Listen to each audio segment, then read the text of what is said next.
Mr. Kipling is in the same universe as Roald Dahl for me. Yeah. I get what you're. I don't even know what that means, but it means something to me. In the world of conspiracies, the supernatural, and the downright spooky, there are only two men who you can trust: Denis Len and Roger O'Sullivan, or as they prefer to be called, the Unexplained Legends. Are we alone in the universe? A question which has played on people's minds for centuries. With the universe so unfathomably large, it seems impossible. Or is it? This week on Unexplained Legends, the Fermi paradox. I think that you're never more confident in your own stand-up than when you're about a week away from going into such a bad patch of like terrible gigs. Yeah, 100%. Yeah. You're just like, that's it. Like everything's flowing now, man. I think I'll never again have a bad gig.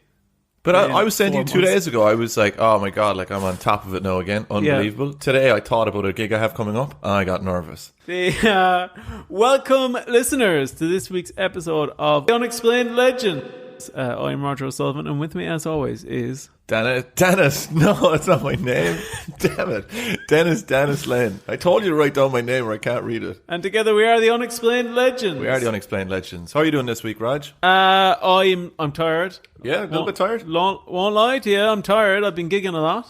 Yeah, you have been gigging up the whatevers. Yeah, gigs up the ass. That's yeah, what well, I was trying to think of a different word, but okay. I couldn't really pull it off. Yeah, been gigging all around the place, all around London. Gigged in a lovely place called Wheel of Death Comedy. Oh, nice. How'd you get on? That doesn't sound too lovely. No, it was very lovely, very lovely. And I debuted new material about magpies. You debuted? Is that what you call it now? Yeah. Oh, wow. That's it.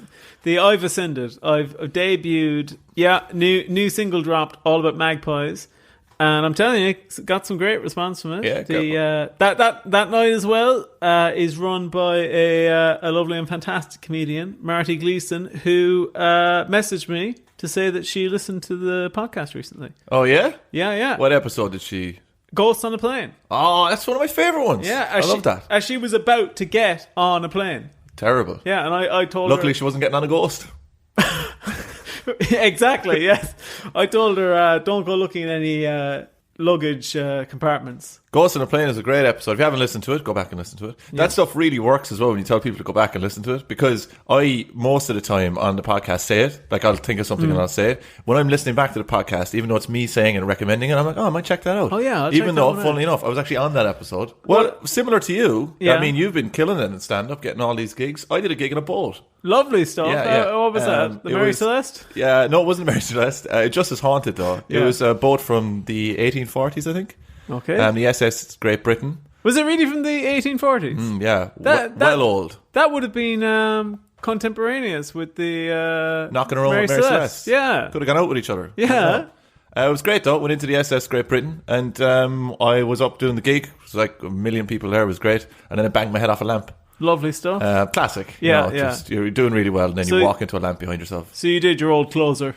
Yeah, I did my old closer, banged my head off a lamp. Everyone laughs, and then I fall down the ground and pretend I'm injured. And what was the drive to and from that boat like? It was absolutely horrific. Yeah, that's what I thought. It took me 4 hours to drive down there.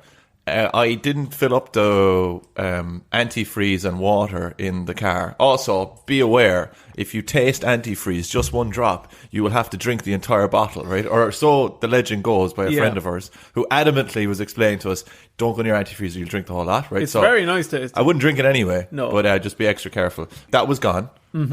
And I was driving down 4 hours in kind of a foggy, misty, dewy kind of thing. And then all the... What's that, salt and like shit on the road went up onto my windscreen at one point. I couldn't see a thing. Like not like the oh, what's in front of me? The like, oh no, like it's over for us. It's all really, really bad, like really bad. 4 hours to get down there. I did 3 gigs though, which was fun. And one gig I did, it wasn't going very well for the lads. No, like they were it was going so badly for them that they were the guy running it was acknowledging it was going bad. The people who were previously on stage weren't really acknowledging it. But it was really funny because lovely woman actually, she was saying that, I think the audience are at fault here. I was like, I don't think this is the audience's fault. Oh, be careful. Then I went on and blew the roof off, whatever. Yeah. And it was great. Really loving stand-up at the moment. Just give me more gigs now, London. This is great. I applied to a club and they got back to me. Mm-hmm. And they said, oh, look, sorry, we're all booked for 2023. Oh, boo-hoo. Let me play a sad song for you on the world's smallest violin. Oh, I think what I was going to ask you is when you were on your way down, you didn't see anything. Spooky. See anything spooky. It was a spooky night. That's what I was thinking. I did a gig in a ghost ship, like. Yeah. And then I was so stupid, right, when I went in there, because it's in a docks, but it's like, again, look it up, the SS Great Britain, it's like from the 1840s, classic galleon ship. I went in there and I had to ask the audience, I was like, are we on water at the moment? But we actually weren't. We were on like glass. It's like it's an exhibition kind of thing. Like. Oh, really? Yeah. But I suppose they probably wouldn't sit it in water because it would probably destroy it. But they thought I was an idiot. Oh, and you know what? They were spot on. And then it banged my head off a lamp. Yeah, well, that probably didn't do anything for your credence, to be honest, did it? No. Well, Dennis, I was thinking about this because you were driving down by yourself, driving back to London by yourself. And I think that when you drive back to London with me, I think a little bit of you at some point goes, for fuck's sake, like, I'd rather be alone. That's not true. I'll tell you something, right? This is one of the first times of the podcast I'll ever be in any way affectionate, but you do miss having Roger in the passenger seat on the way home. There we go. Even if you're telling me some weird shit about 9/11, you know what, McDonald's, I didn't even stop for McDonald's on the way back. Really? It's just not the same. You have to go in. McDonald's is mostly about the banter. Yeah, it's mostly about the banter. It's not about the food that you love. No, it's not about that delicious food that I love. Everything Dennis ever asks for on drive to McDonald's is just never there. Ever there. Like. Yeah. Okay. And I'm vegetarian, so usually what I ask for is like a bit more off the beaten track. But Dennis will be driving in. This happened the last time. We were driving in, huge, like comically large billboard saying, "Please try our new Big Tasty Burger." Yeah. We pull up and he goes, "Oh, what do you want?" Dennis goes, "Oh, can I get the Big Tasty Burger, please?" He goes, "Sorry, don't have it." And then we went on to the second window. And it was just a woman's big arse in the window. That was true. Yeah, she was cleaning. That is literally what it was. Yeah. She was cleaning something. She had her arse facing the driver's window. And I was like, hello? what am I meant to do here? I didn't pay for this. Yeah. Well, I was hoping, Dennis, that you would have seen something in that there night sky. Okay, was there something happening? Well, apparently not. You mean there could have been? It was an incredibly orange grey spooky night. Really? But most of that was because I couldn't see out my windscreen and I was panicking. That would scare anyone. I was looking out. You know fear driving, right? Like rush hour traffic. Yeah. I was looking out the top of the steering wheel between the dashboard and the steering wheel. That little space. Yeah. That's all I could see. That's all you could see. That's all I could see. And only that it started raining at one point, I probably would have died. Oh, well, I'm amazed you made it back, frankly. I am too. Well done. Well done. I would say nearly paradoxical that you came back. Why is it paradoxical? It's nearly paradoxical. That's what I'd say. Is this a good lead-in? That's what would jump to my mind. It's nearly paradoxical. The Dennis driving paradox. Yeah. Where he can't see out his windscreen, but he still makes it home. Yeah. Well, today, Dennis, we're doing another similar paradox. We're doing something called the Fermi paradox. Fermi paradox. Yeah. Okay, it's not a Pokemon. No. No. Fermi paradox. All right. I think I know what this is. What is this? Is this about that there has to be life out there somewhere? Well, here we go now, Dennis. Because the universe is so large. Well, listen, all I'm saying is you're asking a lot of questions. Okay. Yeah, you're asking a lot of important questions. You're saying what is what's going on? It seems implausible that you didn't die. I'm sorry, is this a sting? Are the police going to come in a minute? You seem to be stalling. Just keep them there. Keep them there. Two more minutes. What was happening is I was certain I would remember that bit of admin. All right. And then I just went, I don't. Like, it's never coming back. The admin's never coming back. I've never been so scared in my life that I was about to be arrested and like deported somewhere. Yeah. But Dennis, Okay. That's what it is, isn't it? Yeah, it is. Like that. The universe is so big that there has to be. I think I'm just caught off guard by the fact you knew one. I know that is true. And I'm just like, usually I'd say Oh, you don't know what that is, you big idiot. Here, I'm going to tell you about Yeah, it. we get 10 minutes out of that. This time it's like, do you know what that is? Yeah, I do, yeah. It's like, oh, I'm sweating. I finished reading the Three Body Problem series as well. Oh, yeah? I don't actually know if that's the name of the series or not, but it's the most mind-bending shit in the world. So I'm very up to discover whether or not there are aliens out there, which I'm sure you'll tell me. Well, that sounds like the best preparation that there could be for tackling this. So I guess on the back of that, we'll crack on with the lamestream narrative.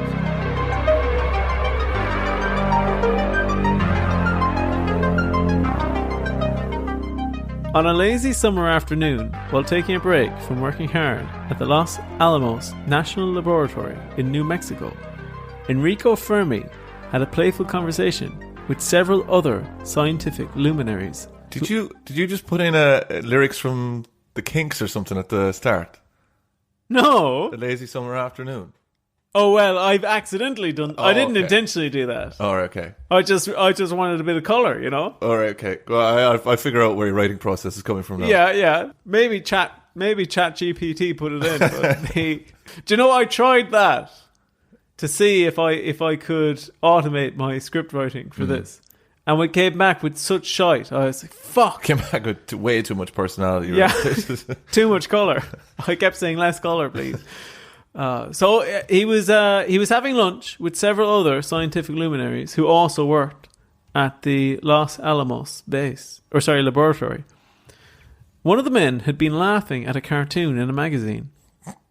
Which what? How the fuck are you going to connect this? Listen, I'm telling you. Listen. I swear to God, if this isn't nothing to do with it. How does this have something to do with it? It's like a go on. Dennis, right? I do a lot of research for these. A man was laughing at a cartoon in a magazine. That's your best sentence you've ever written. I do a lot of research for these, and I was as shocked about what came out of my research for this as you are now. But trust me, okay, you'll be. How much do you want to bet that it ties in? Well, I mean, I think you've got the upper hand in that bet, Raj. Yeah, but do you want to take it anyway? No, I'll give you good odds. Guess what underpants I'm wearing? I don't know. On, guess none.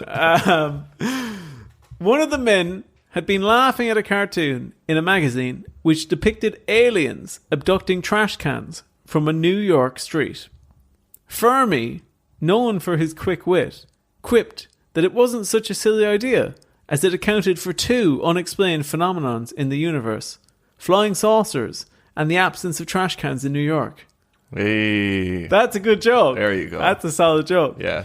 There was little more to talk about the subject of UFOs until sometime later, during a lull in the conversation, Fermi supposedly blurted out, "Where is everybody?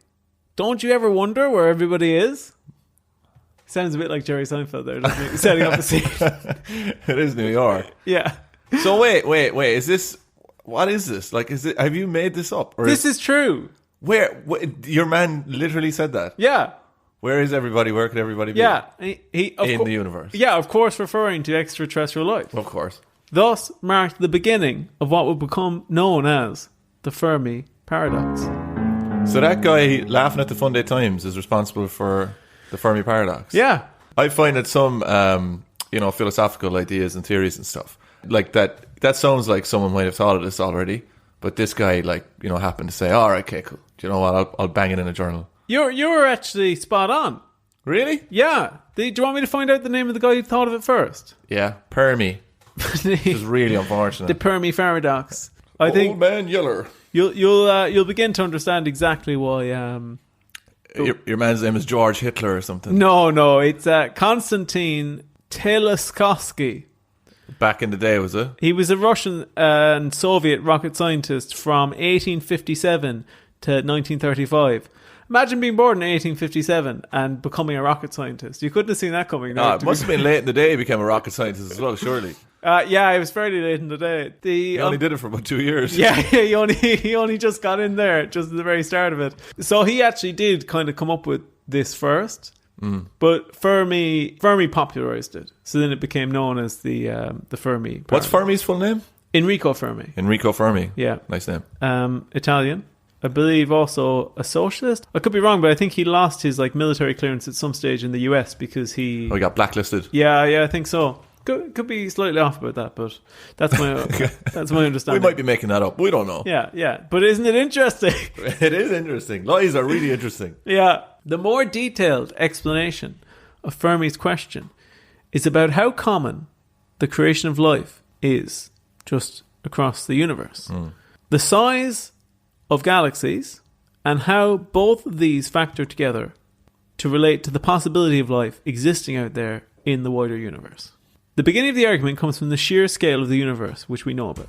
All right, let's discuss the universe just for a second. Okay, yeah. Right? Because my brain is not made. It's just not made to think about things that are infinite. Right? Okay, it just shuts down. Yeah. But like, are we saying there's 65 Milky Ways in the universe? There's 65 galaxies, at least. Is that true? I don't know. Is it? Is there 100 galaxies? I think there's more. Is there 1,000,000 galaxies? What I have here is that this isn't quite galaxies, right? But there's 200 to 400 billion stars just in the Milky Way. What? Yeah. And the Milky Way is the galaxy, I think. Yeah. Which is confusing because they're two separate chocolate bars then.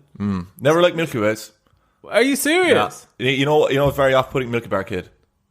He's nothing to it. No, but I transposed it onto Milky Ways then. Everything was associated with him, like he was some sort of milk chocolate or white chocolate villain. Yeah.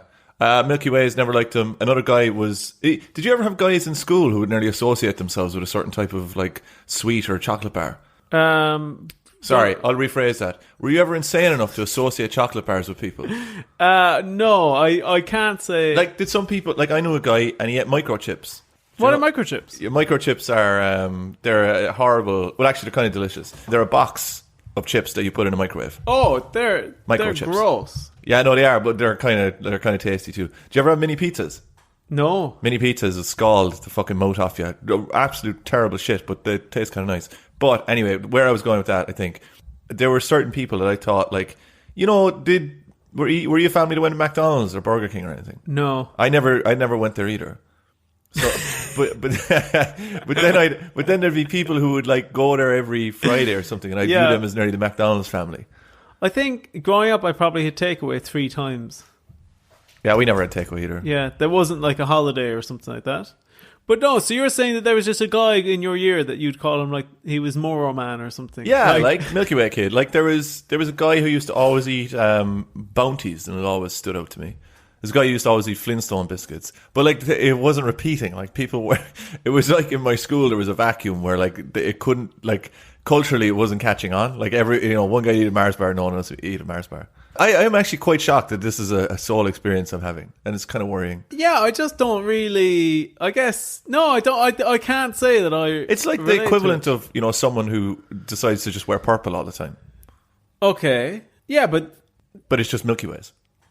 Yeah, I don't know though if I comment on it. Yeah, at such a young age. Yeah, no, I did. I think it was my lack of access to Milky Ways and stuff. Like let's be honest, you come across stuff like a kid that always smells of soup. Yeah, man, that stands out to you. Again, I think I have mentioned on the podcast before, but polyester uniforms and kids like having stains on them, like yogurts and soup, like they should be killed. Like they should be killed. The kids or the uniforms or a whole lot of them burned. Everyone. I nearly severely burned a guy's arm in. He was actually the fellow associated with Milky Ways. That's not even. I know how that sounds. I know it sounds like I tied that together very nicely, but he is. But we got lab coats in secondary school, and we just got them in. And I mean, when I tell you this story, you're going to be like, That's not right. Like you shouldn't have done it. And it's not. It's insane. But we're sitting next to each other. We'd always kind of be like playing pranks on each other. There's a Bunsen burner out on the table. I've got a feeling this is going to be maybe a step up from what I would classify as a prank. Yeah. No, this is like nearly assault. But I had a Bunsen burner out there, and I got this little tongs, right, not my own one, and I got one from the little cupboard. And I don't know how to describe this. You might know the name of it, but it's one that when you press it in the middle, it opens up, and then when you release it in the middle, it clasps. Do you know? Like, so you have to create pressure to keep it open, or else it'll just clamp. Okay, yeah. If that makes sense to the people listening. So I put this into the Bunsen burner. No, right? Heated it up until it turned blue, right? Fucking proper blue. And then I went around because we were told that if you got a burn on these new lab coats, right, it would release a bit of smoke to say that you're on fire. Yeah, basically. yeah. I fucking clasped this thing onto the back of his arm, right? Not onto his actual arm, but thank God. It burnt through his lab coat, his jumper, and his shirt. Fucking hell. Took a square out of it, right? Those lab coats don't just let off a little bit of smoke. It's like a fire extinguisher going off. Like, it filled the fucking place. I should have got expelled. Like, yeah, like you nearly severed a guy's nerve or something. oh my God, I would have burned all his arm. Like, you would have been fucked. Yeah. And then the worst thing is that his parents are involved in like embroidery and stuff, right?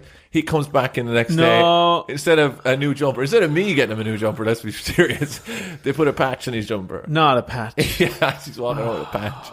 It's a shame. That's probably one of the worst things I've heard about you having done in your life. And that's a stretch. That's very bad behavior. That's a stretch. It was hilarious. Jesus Christ.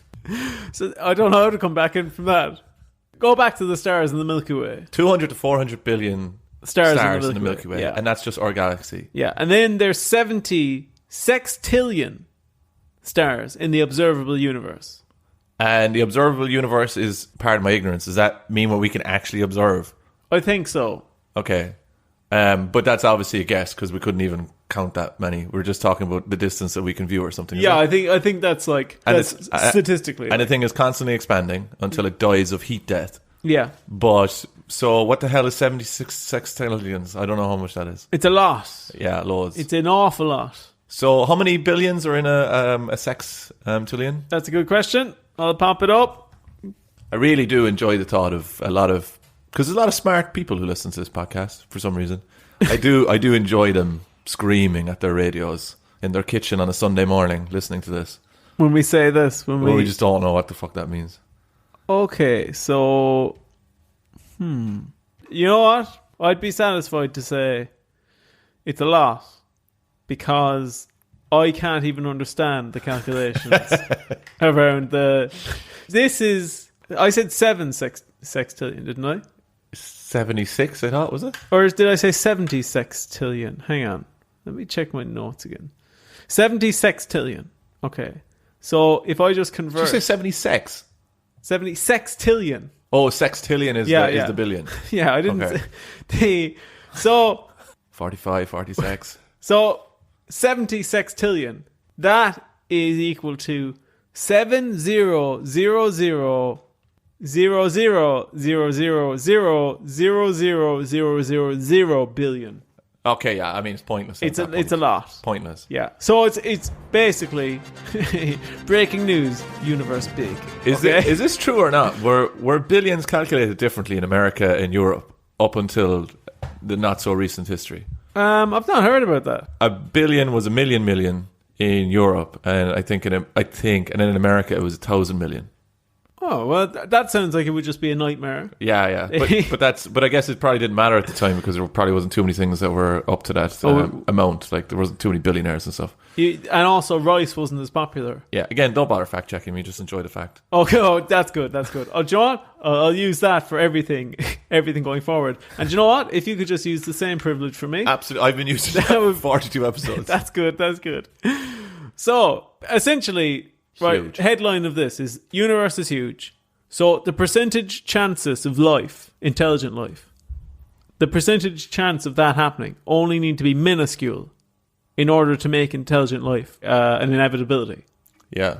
So similarly, right, the second key question of the paradox is about the nature that these intelligent beings, if they were out there, the kind of nature they would have, and how likely would it be that they would attempt to expand into the universe and cross our paths. So, on reading that book, and I know you've watched a video on it and stuff as well, on the three-body problem.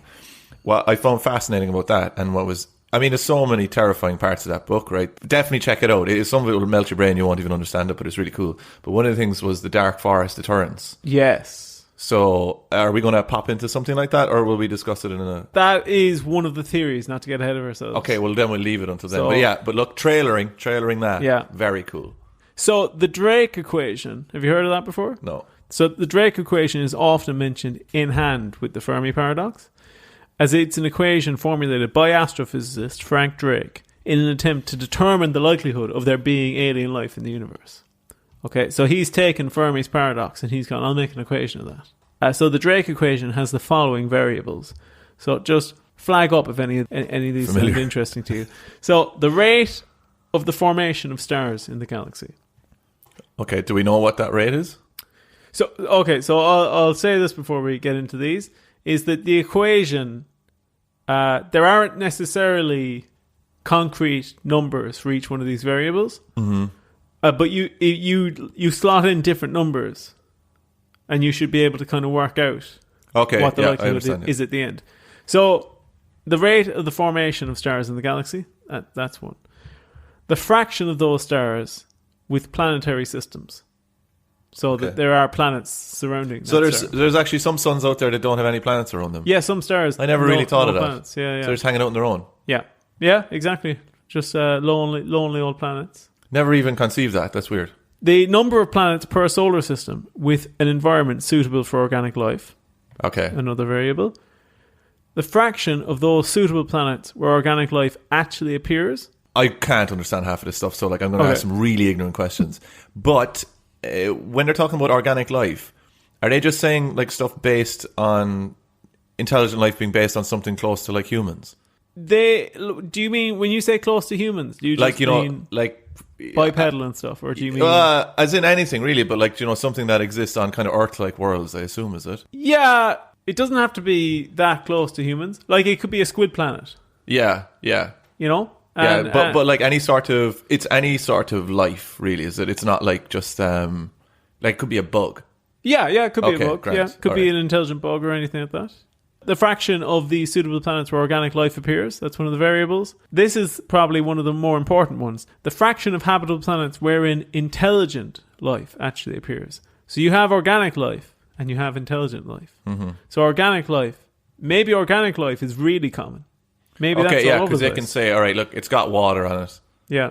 We can probably say there's organic. There's bacteria or whatever. There's going to be something knocking around there. The intelligent life, that's a bit trickier. So many more variables then to create that.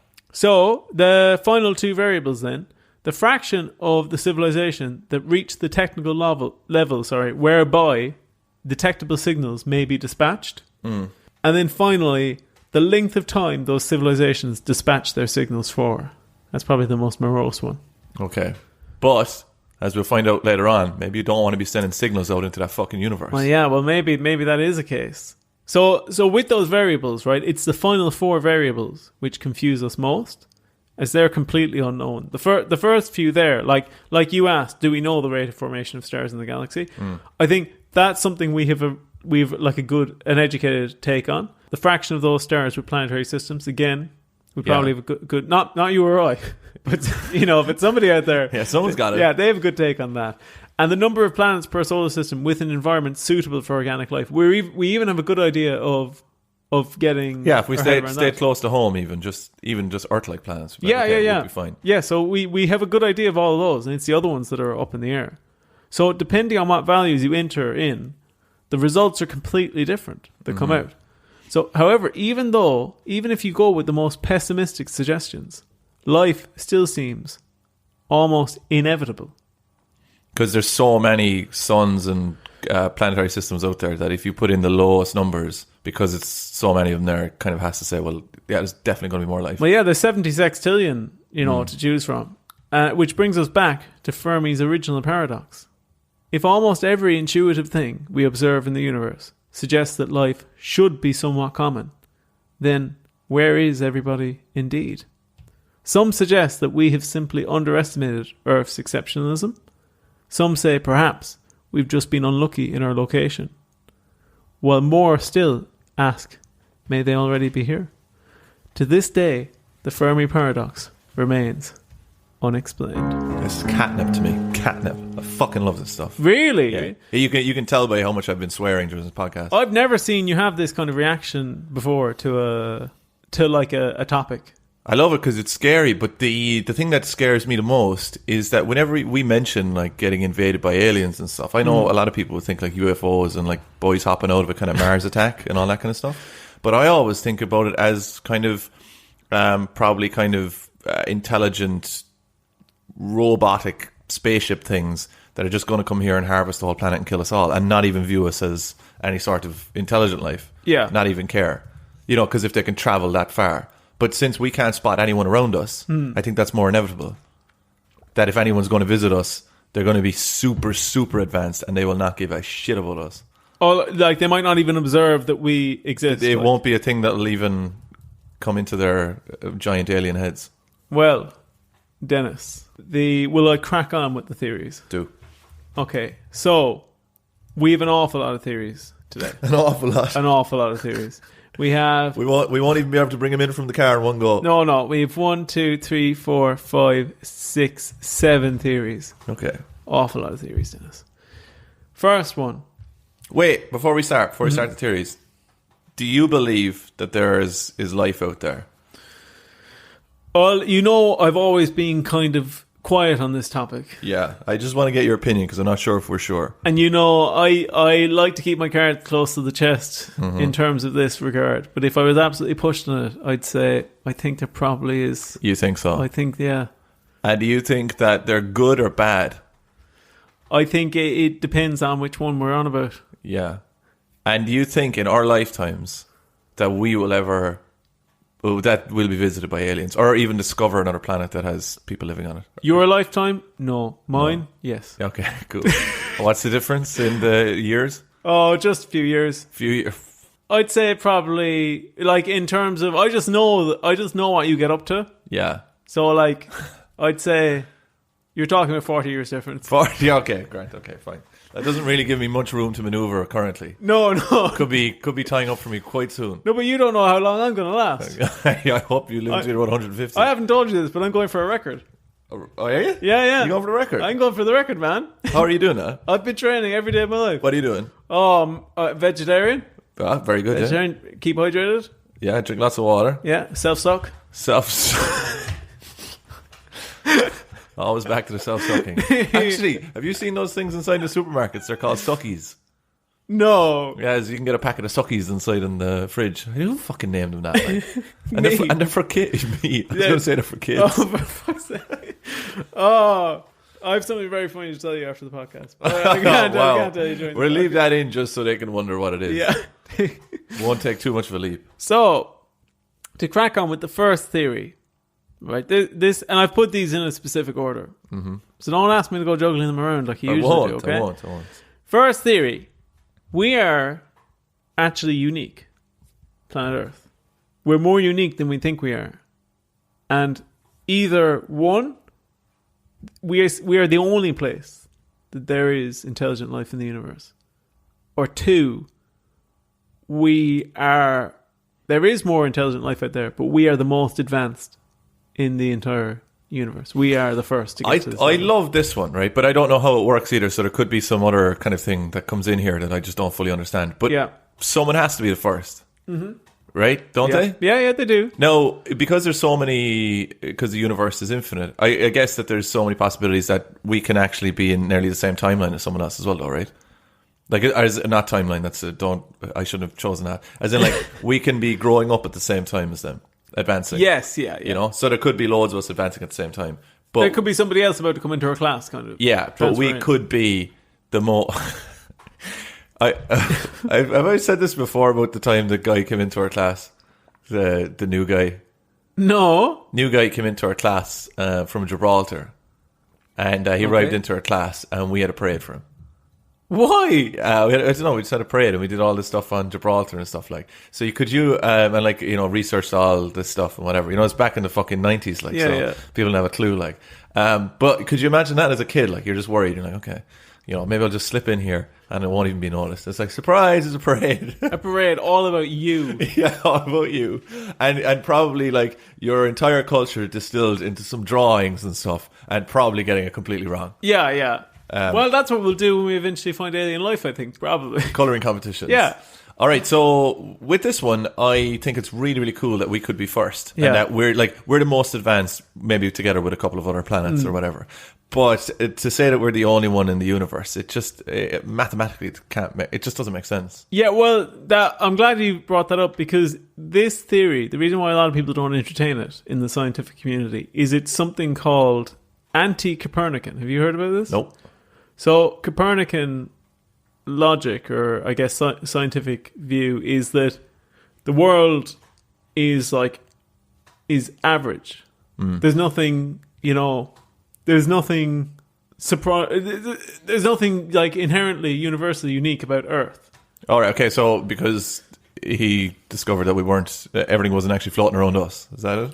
I think so. Yeah. Okay. So that the idea around it is like it's against that, because we're not the center of the universe. universe. Exactly. That's exactly it. So this is anti-Copernican. It's kind of saying again, we are the center of the universe. But hey, we might be.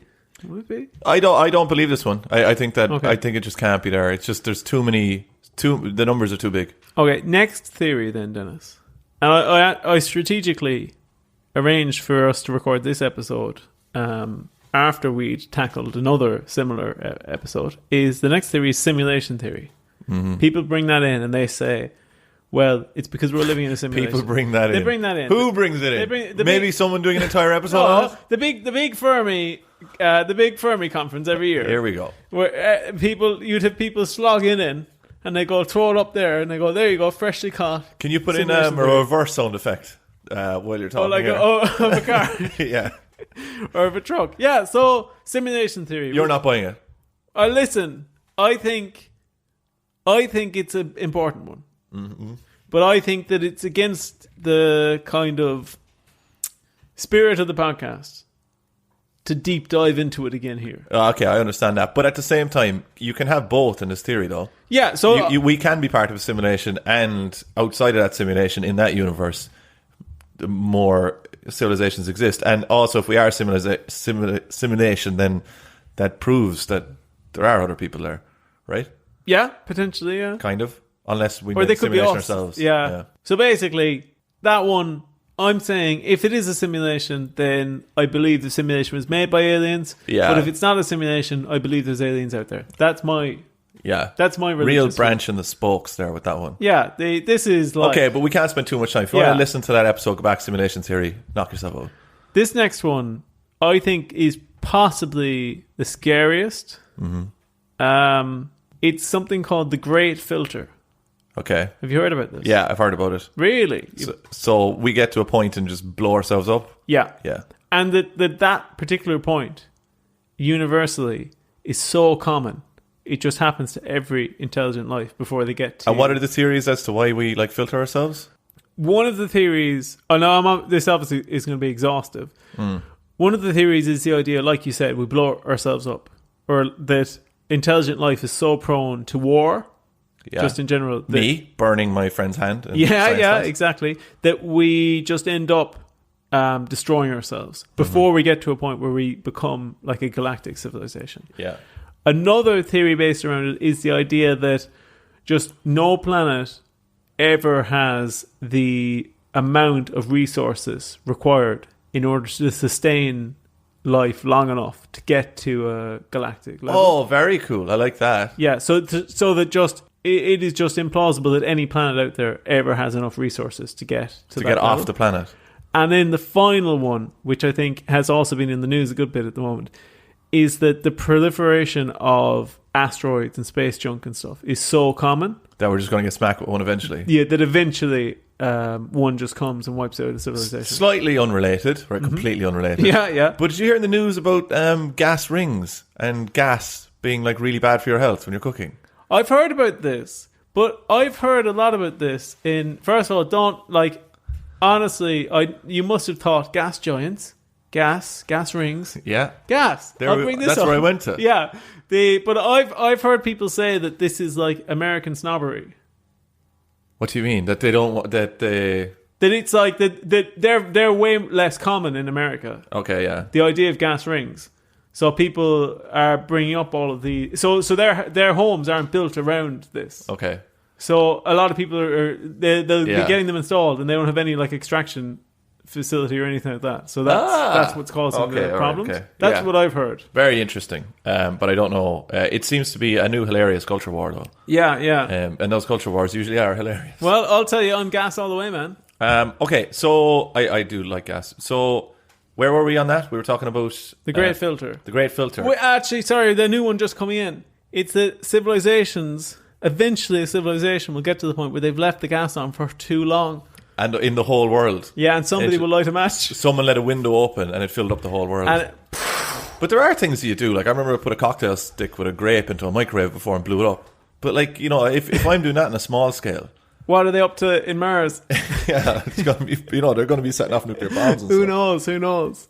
So the great filter, how did you feel about that one? Great filter is definitely possible. Okay. Definitely possible, because if you look at, like, if you take a group of people, it's my McDonald's theory. If you have a party at McDonald's, someone will shit their pants. Like, that's just inevitable. I hope, child party or adult party? It doesn't matter. Across the board, right? Okay. If you're sitting inside the play zone, someone will shit their pants, right? That just happens. So I think that eventually, no matter how much coordination you have in human society and stuff, like if you look at all different countries and stuff, obviously, you know, due to all sorts of different reasons, usually people getting taken advantage of. Some people speed ahead and some people slow down, and it creates obviously this disparity. Yeah. How are you meant to get 7 billion people to work together without one of them just going, I'm just going to set off a nuclear fucking bomb? They nearly did it in the fucking 50s, like. That's true. That's true. You know? Do you know what I've noticed about you? What? Right? You're big on this 7 billion number. What is it now, 8 billion? That's what I've always heard. But and on the face of it. But I'm older than you, so my one is 7 billion. On the face of it, I'd never bring it up. Yeah. But then a bit of me just thought, that's a billion difference. Yeah, it is a billion. Well, who's going to count it, like? Well, okay, fair enough. I'm just saying, that's just a cultural difference. Schmillion. Okay, yeah. I'm just discounting 1/8 of the planet. Yeah. So the next theory is the one you brought up earlier. Mm-hmm. Is the dark forest. Oh, I love this one. Right, do you want to take this one? Because you actually know this theory. So this is really scary, because I think that where we're led to believe through a lot of 90s movies, some of them anyway, is... Well, actually, I want to backtrack a little bit. In 90s movies, right, or 80s movies, you're always attacked by spaceships. And then you have a chance to kill them and whatever. Yeah. Right? If we're attacked, we're dead. Like, as in, we are completely dead. And that they're complete... Like, when we think about, like, intergalactic flight and all that, like, they're so advanced, they're just going to wipe us off the fucking Earth. Yeah. Like, we'll be talking to no one. We're dead. Yeah. But with this, and I really hope that it is that out there, like, people are going to preeminently strike the planet and blow it up if they find that there's any civilization there. So we're all basically hunting in a dark forest, isn't that it? Yeah. So you want to stay as quiet as possible. Yeah, you don't want to send out any radio signals, because if you send that out, it's going to alert another hunter in the dark forest. And because, basically, I think the theory is as well, there's no point in them taking a chance in... That you might be kind. Yeah, you might be kind. Just blow them up. And the other thing is, let's say if you're behind... like you're not as advanced as them. Once we make contact with them, and let's say they want to be friendly, we'll become incredibly advanced. Yeah. Just through their technology, and eventually we'll probably try and kill them. Yeah. So there's no point in taking the chance. Yeah, that's pretty much it. Something that you just made me think about during that as well is there's a series of books by a guy called, I think, Harry Turtledove. I think that's like his name. I can't say that these are any good.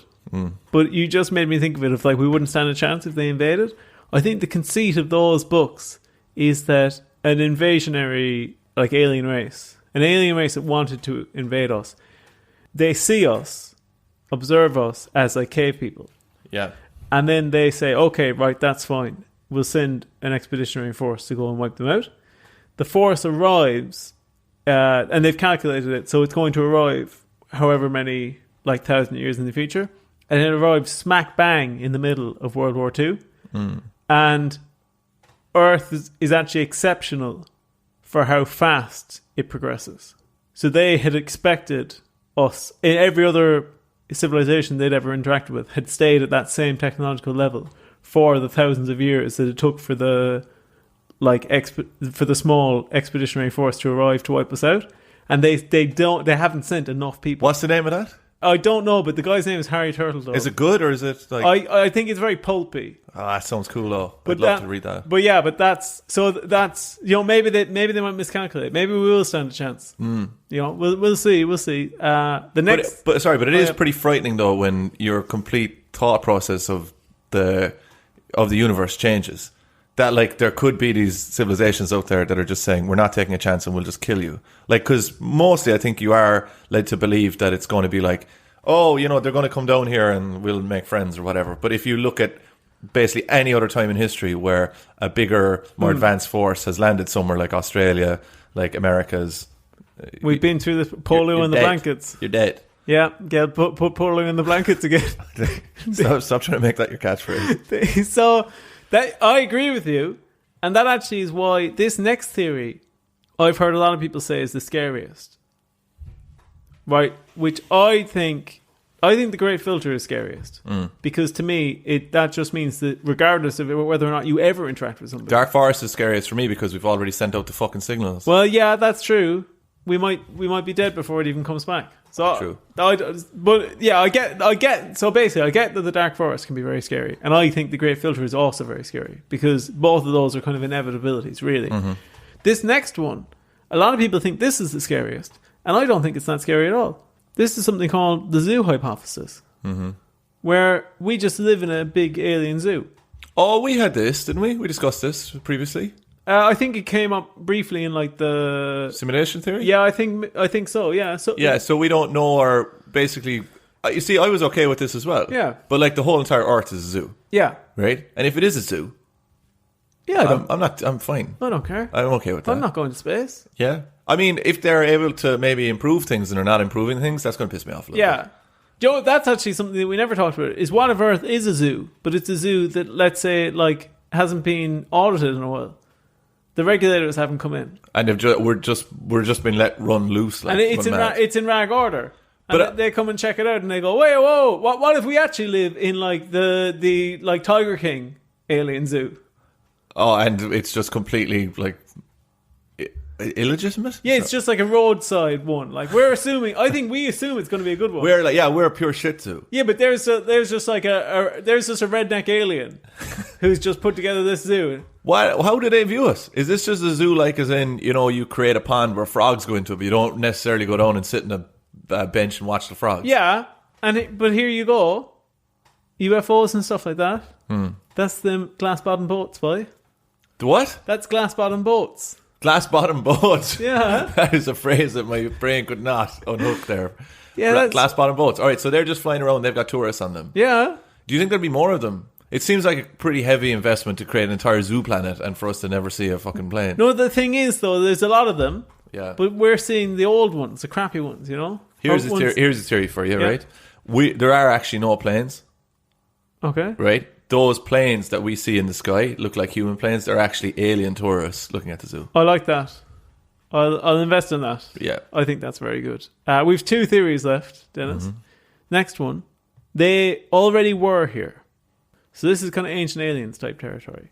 And the idea around this might sound nuanced, but this kind of is a good answer for the Fermi paradox. Because it says all of our calculations are correct.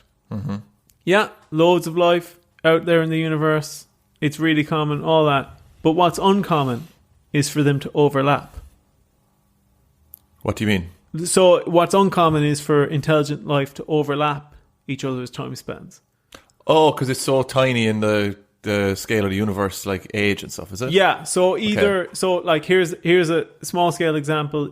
Like we find that life previously did exist on Mars or something, or ancient aliens on Earth, that kind of theory. That they did exist. They were here once, but they're gone now, Okay, yeah, so they dropped in, and they're like, well, there's nothing here. Yeah. So hopefully they marked us on a map and said, well, no need to come back here. Yeah, kept going. One of the things that I hate hearing, how old is human civilization according to the lamestream media? 100,000 years? 500? I think is it longer than that? I think 10,000 years, 20,000 years, maybe. What? Is it? Yeah, I don't think it's civilization. Oh, sorry, not civilization, wrong word. Like humanoids. Humans. Oh, fucking ages. Yeah? Yeah, hundreds of thousands, I'd say. Hundreds. Okay, back to like Neanderthal. I think there's like, isn't it 40,000 years they discovered some lads in Australia? But anyway, around then, right? It doesn't matter. You can start screaming at the podcast again, people at home. But when people say, human history and however back that wants to go, it's like a blink of an eye. It's a blink of an eye. Oh, sorry, just 200,000 years. Okay, 200,000 years. But it's like, that's nothing. That's a blink of an eye. Blink of and it's like, can you just stop saying that so I can go to sleep? It's a blink of an eye, man. It's like, I don't need to hear this. Like, No, but I see where they're coming from. yeah, they wanted to press the head off you. Yeah, and what's wrong with that? Final theory, Dennis. Final theory. I think you'll probably know which one I will have most credence for. They already are here. They're here right now, man. What are they doing? UFOs. Doing a podcast. UFOs. They're the reptilian elite. They're all the other episodes. We've been putting together all the evidence for them. So why would... I just don't understand what the aliens are doing, man. Like, what are they doing here? Why? Sure. Like, we'll just consider this for a second, right? They're so advanced. They have intergalactic travel, right? Yeah. Or interplanetary travel at the very least, right? Yeah. They come from some completely different system. They come in here, and then what? They want to just become part of our world and just wear suits and pretend to be humans. They're just interested in It seems a bit backwards compared to like them flying around in ships and shit. No, it's like do you ever meet somebody who's really into just one particular country that they're not from, like? Yeah. That's what it's like. Yeah. These people are like weebs, but for Earth. Okay, all right. Well, then that makes sense. I understand that. Yeah. So we've basically just got the worst of the aliens. Yeah. We're basically anime. Okay. And these aliens are like just very, very low on the rung of aliens. A lot of different worlds crossing right now. Yeah. So, like I said, biggest theory for me is that they already are here, Dennis. Yeah. And we've even covered a lot of the evidence of them being here already. We have. I mean, there's so many different episodes you can go and check out that we discuss things on, which lead into a lot of those theories. I think, though, life does exist in the universe outside of Earth. Yeah? 100%. I'm not even sure that you think that life exists outside of your head. That is just a thing my mother would say to me. With the way you'd been acting sometimes. Look at the way the big arse going around the place. All right, that's it for this week. Thanks so much for listening. I've been Denis Len. You can get me at Denis Len 3D on Twitter and Instagram. And over there it's been... Roger O'Sullivan. You can get me on Instagram at Roger O'Comedy or on Twitter at Roger O'Sullivan. And because we say it every week, I think it's time to say thanks for all the ratings and everything that people are putting up on Spotify and Apple Podcasts /music/ whatever it's called. Yeah. But please go subscribe to the YouTube channel. The videos are fantastic. You'll love them.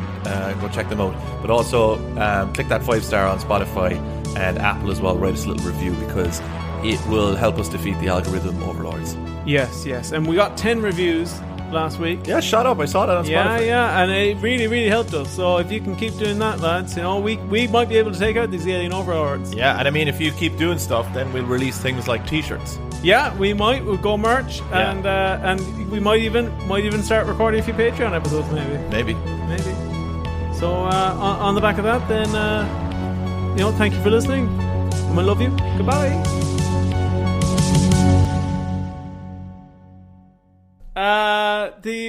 Hang on. No, sorry.